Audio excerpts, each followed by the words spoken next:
Je vais répondre aujourd'hui à une question qui a été posée sur le mot haq. Le sémantisme de ce mot est complexe. Il est fortement contextualisé pour répondre à des enjeux et à des contingences de la société d'origine.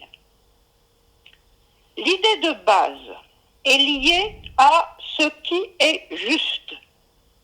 Le sens s'inscrit d'une part dans le registre des règles sociales de l'époque, ce qui est dû et dont on doit s'acquitter envers parents nécessiteux ou voyageurs.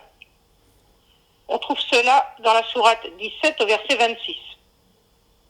On a également l'application d'une règle de justice de l'époque, au 7e siècle, celle du talion, le qisas, qui est évoquée dans la sourate 2 au verset 178, la sourate 25 au verset 68.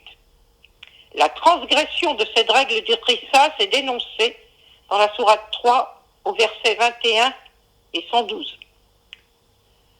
Le sens s'inscrit d'autre part dans ce qui est vrai. Cela correspond à ce qui est utile collectivement pour préserver le présent et l'avenir. Le terme haq s'oppose dans ce cas au terme batil, ce qui est vain et inutile. Cela est évoqué dans la sourate 13 au verset 17. C'est dans ce cadre qui compte la plus grosse partie du corpus du mot haq que s'inscrit la représentation du créateur divin en tant que producteur du haq. Le haq, c'est le réel du monde qui a été créé, et ce qui est efficace pour préserver la vie.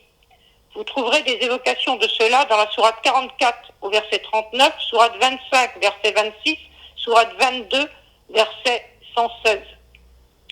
Le haq, c'est aussi la vérité de l'annonce du terme eschatologique. Cela se trouve dans la sourate 45 au verset 32, sourate 24 au verset 25. Enfin, il s'agit aussi de l'action divine créatrice et annonciatrice de ce haq qui se transmet aux hommes à travers la révélation. C'est ce qui est dit dans la sourate 2 au verset 19.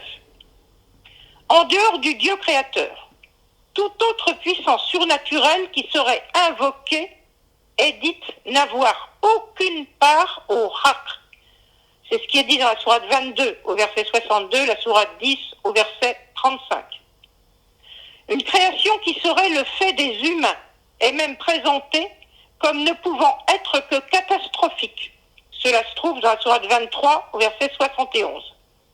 Enfin, dans la sourate 6 au verset 5, le rejet ou la dissimulation du haq divin par ceux qui en ont reçu connaissance est dénoncé.